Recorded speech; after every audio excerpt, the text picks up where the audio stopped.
Good morning on this Sunday, November 7th, and welcome to the Georgia Gang. And then there were two candidates vying to be the next mayor of Atlanta, and one of them is a surprise to many. Also, Fulton County's elections director, Richard Barron, announces his resignation, and lawmakers return to the Capitol for redistricting. Phil, Theron, Martha, and Bobby are all here. The debate and discussion begin right now. From the Fox 5 studios, the Georgia Gang starts now.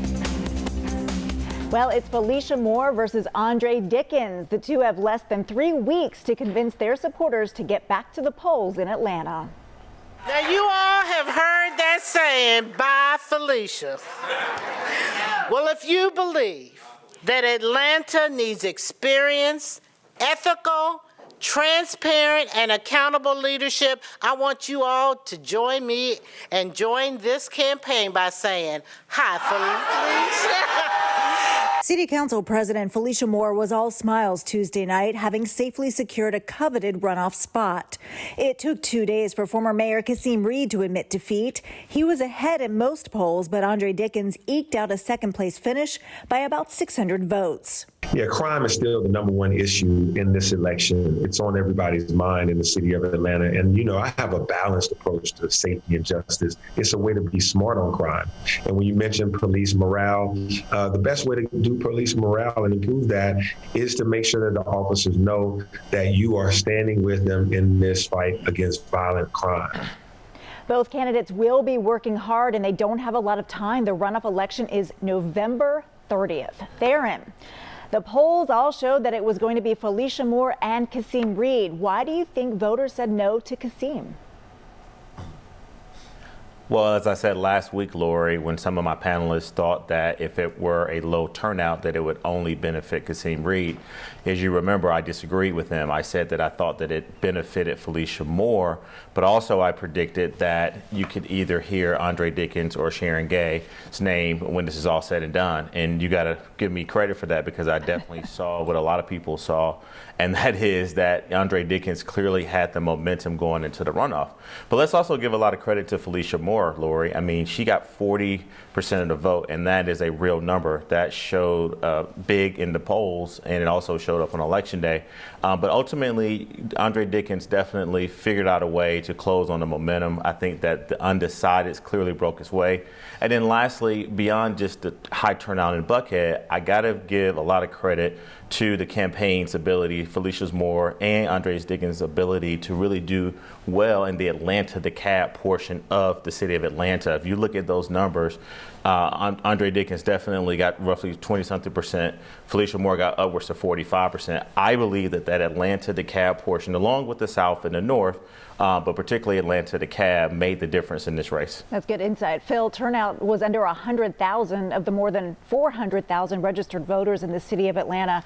I mean, how do these candidates get their supporters to the polls in early voting or the Tuesday after Thanksgiving? This is a tough time for candidates. You're right, it's a tough time, but you have to give Felicia Moore a lot of credit because she had the right themes. You heard her in the piece just a minute ago talking about ethics and transparency. You had a former U.S. attorney talk about Kasim Reed presiding over a culture of corruption. A lot of people obviously don't want some mayor that would foster a culture like that. And I think that we all agreed on this show that turnout was the key. And Felicia Moore did turn out North Atlanta very effectively, even though it was a low turnout citywide. And I think the fact that former Mayor Shirley Franklin endorsed Andre Dickens helped him a little bit, and you could see some of the Reed vote hemorrhaging in the last few days. So I think it's going to be tough with Thanksgiving coming to get out the vote, but I think Felicia Moore has the momentum, and I think she can prevail. Bobby, as mentioned, Felicia Moore got 40% of the vote to Andre Dickens' 23%. Now, if the number one issue is crime, what does Dickens have to do to convince people that he's the right choice? You recall he voted to withhold $73 million in police funding for 6 months. Do you think that will hurt him? Yeah, I think it will. If the issue is crime in this election, I think that will hurt him. If Felicia Moore has the ability to turn around ads and detail that and put that in front of people, in front of voters, and put it in their mailboxes. I would just say that typically these runoffs are down about 5% off of their normal election. So, in other words, in a normal year, if 80,000 people showed up, there'd be 5% less that turn out in the actual runoff. It'll be interesting to see now that that's shifted up from 8 weeks to 4 weeks, how that's going to change things. And I'll be curious to see how that plays out as far as turnout specifically. You got to hand it to Felicia Moore. The fact that she's run citywide before and won, I think, was a credit to her and something that she was able to lean on and use in turning out her voters and making sure that she came out on top in the 40% mark. That's a big number. When you have this many candidates running that were well-funded as they were, the Kasim Reed story is definitely an upset for Andre Dickens. He pulled that out, and I had seen some private polling going into that last week that showed him on the move. You just never know whether that polling is capturing the right audience for the turnout model. Turns out it was, but you got to hand it to Felicia Moore for the way she ran her race. Martha, talk about that, because I listened in on a lot of the forums. I moderated one of them, and both Andre Dickens and Felicia Moore went hard on Kasim Reed when it came to corruption, and obviously voters said no to any type of corruption, and they really went on the ethics case here. What does Felicia Moore need to do to keep that momentum going, especially in Buckhead? We know Buckhead is fired up to turn out because of the crime issue. Well, I mean, former Mayor Reed was hurt by the fact that as time went on in his campaign, he was becoming less positive. He was being attacked more. And, he was the crime issue was getting better. Even though it's still the #1 issue, we have seen some improvement. You've seen some, if you go to Lenox Square Mall, there's a lot more security and people are back and they're doing things. Plus, COVID numbers are down. People are feeling better about that. So I think all of that played into Mayor Reed doing more poorly than people expected, because most people expected him to be in that top 2. But Felicia Moore and Andre Dickens, they attacked him, but they also had a positive message for the future. They were talking about what they were going to bring to the office, and I know we'll get to this later, but whether you're talking about the Atlanta mayor's race or Virginia or New Jersey, is what you were seeing is the candidates with a positive message for the future did better than the ones that were kind of mired in the past. And I think we saw that as something consistent. Darren, let's talk a little bit about this future here. There was a hearing this week under the Gold Dome about the Buckhead cityhood issue. Supporters of Buckhead City say they're moving forward no matter who the mayor is. Can a Mayor Felicia Moore or Mayor Andre Dickens stop the movement, and how? Well, they better articulate that to the voters who are going to be voting in the city of Atlanta, because I think that this whole Buckhead City issue is going to be more prevalent in the runoff than it was in the general.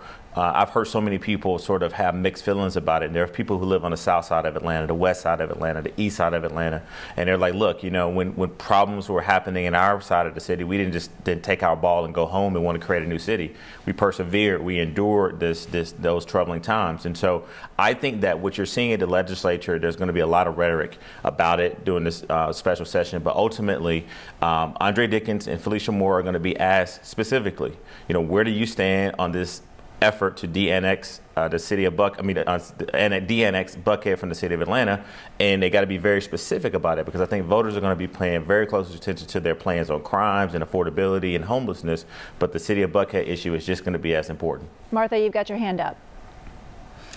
Well, and they've got to balance what they're going to be fighting against is the success of Sandy Springs and Brookhaven and some of these other cities that have separated out and how well they're doing. So they've got to balance their message by how do they address that, as well as how do they address the Buckhead City issue. All right, we're out of time for this segment. Coming up, the Fulton County elections chief calls it quits. We'll discuss straight ahead.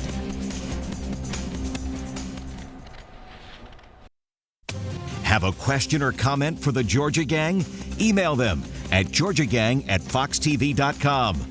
As the head of Fulton County elections, Richard Barron says it's time to move on and announced his resignation effective December 31st. Phil, you have said for a while now that he's needed to go. Absolutely. Good riddance to Richard Barron. I tell you what, he has presided for years over mismanagement and irregularities and illegalities, and both Democrat and Republican leaders over the years have called for his firing. And so maybe this is a chance where we can get someone who actually might be a good manager and actually might not have a political axe to grind. Now, I could be very naive in thinking that, but that would be something to hope for anyway. But the good news is that maybe this, if we can't get somebody good, the state can take it over under the new election law and just try to see if we can't straighten out Fulton County. It's got a terrible reputation. They even broke the law this past Tuesday. They didn't get their data online in time, and we may discuss that later, but glad he's gone. Bobby, I want to ask you, I mean, obviously there was a lot of pressure on Richard Barron to do his job and do it well. How hard do you think will it be to find someone qualified to do the job with Republicans looking over their shoulder, threatening a state takeover? Probably very difficult. You heard Phil say right there what he'd like to see. He'd like to see the county taken over. No one wants to take a job where they're going to get taken over by the state, which is fully partisan. It's funny, he mentioned that he hopes to have somebody who doesn't have a partisan agenda in this job, yet the partisan Georgia Republican legislature is who he's advocating for them to take over the Fulton County election system. Anyway, I'm not going to diss the guy on the way out the door. The fact is, this will be a fresh start for Fulton County, and it'll be nice for them to chart forward without some of the stigma that's come in the past. And, you know, for him himself, he's personally taken a lot of heat. If you watch that new Vice documentary out there about the death threats and everything. So these people are human beings too, and it's important to keep that in mind. It is. Well, according to the new elections laws you heard, Theron, counties were supposed to post the number of voters who cast ballots by 10 p.m. on election night, and that didn't necessarily happen in a lot of places, and not just Fulton County. What do you think about this new rule, Theron? Well, I think that's the point, Lori. It didn't just happen in Fulton County, but I would tell you, you and I, we were up very late on election night. We went into Wednesday morning, going on Fox 5 to give people an analysis of the election results. And I got to say, I mean, it's very frustrating to voters, and particularly the candidates and all their staff and volunteers. We have to wait until, almost midnight to get results. And so I definitely think that this is a law that has been put in place. Again, Fulton County was not the only county that did not get these numbers in time. But I will say this about Fulton County. While they did not do that, I don't think we heard the stories, and we didn't pick up our paper the next morning and heard about machines going out and people standing along lines, people being turned away and things like that. So I do think that Fulton County did do a good job, as best as they could, Lori, to make sure that the voting process, particularly on election day, was as smooth as it possibly could be. Phil, you have your hand up real quickly, please. Yeah, I think that the state elections board ought to call for the Attorney General to sue these counties, especially Fulton and DeKalb. DeKalb was a day late in getting out its data. That's unacceptable, and I think they need to be made an example of. And it was a low turnout. This is a midterm election, so we weren't swamped with over 1 million mail-in ballots. So yeah, you would hope it would go far more smoothly, and it fairly did. All right, moving on. Martha, I'd like to get your input here since you were off last week. Governor Brian Kemp has now amassed more than $13 million cash on hand for his re-election bid. The question is, will he have to use some of that money to fight off former Senator David Perdue, who's reportedly considering a run? Now, you've worked for both of these men, so what do you think? Well, I do believe that Senator Perdue is considering this. I think that the challenge that anybody that would get into this primary fairly late is that what are their issues going to be? And I think what we saw on Tuesday night was candidates that looked forward did very well. Candidates that looked backward did not. And so I think that he's carefully considering from all the sources that I have, and I think that it'll be very interesting to watch. But I don't expect to see anything happening very soon on this, just because there's still, kind of the jury out. He's still considering and deciding what he's going to do. Theron, what does a Perdue versus Kemp primary do to Republicans, and what would it mean for Democrats? Well, I have to trust that Martha and Phil are definitely more inside the loop on that than me and Bobby. But I would tell you that it will be very vicious and it will be costly to the Republican GOP. And quite frankly, whoever the nominee who would prevail, they would come in sort of battered and bruised to whoever the Democratic nominee is going to be. I do think that now that we've gotten a mayor general election behind us, we're going into this runoff. I've said this before, Lori, and I'll say it again. I mean, we're a year out from a gubernatorial election, and we do not, as Democrats, have a candidate who is declared. And so I'm just going to really see what happens in these next 30 days. But I think come December 1st, when the mayor's election, the runoff is over, Democrats, we've got to start making some tough choices and some tough decisions and have a candidate ready to go next year. Phil, you had your hand up. Yes, I think there are two things that we need to talk about, and one is I differ with Martha a little bit. I think that David Perdue has made up his mind to primary Governor Kemp in May, and I think you'll probably see an announcement probably in mid-November, and consultants are being talked to, and donors are being talked to. And I'll also go with some lessons from Virginia for Georgia. I mentioned this on the show. There's a huge backlash against President Biden and the Democrats on everything from raging inflation to grocery prices to all of the mismanagement that's gone on from this White House. And it's hitting in Georgia. People are upset. And I think the Republicans can capitalize on that.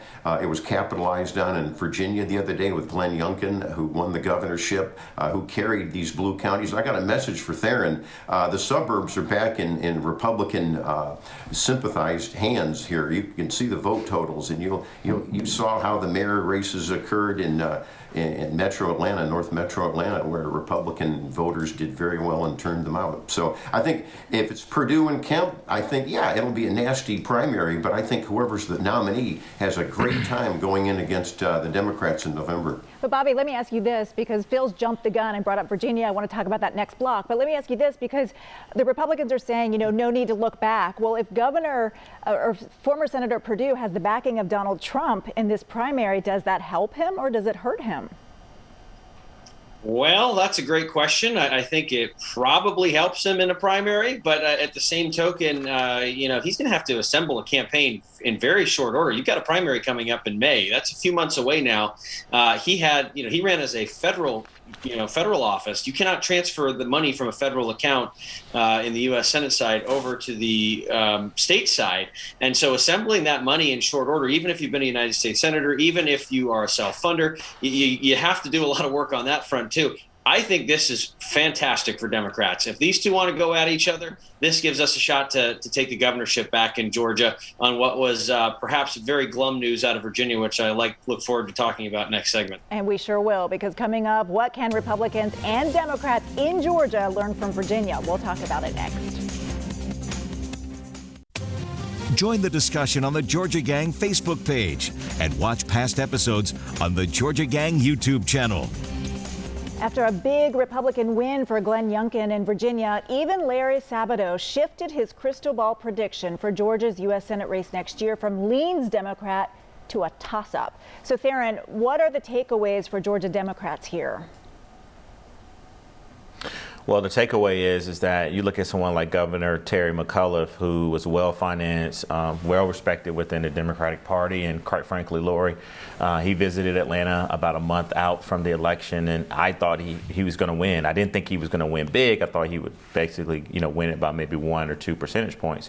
But clearly, there was a shift that happened in Virginia, and so what Georgia voters have got to hear from Democrats is that yes, we are loyal to our parties, we stand by the Democratic principles, but I've always talked about we got to have a base plus, and I would say now, Lori, it's got to be a base plus strategy.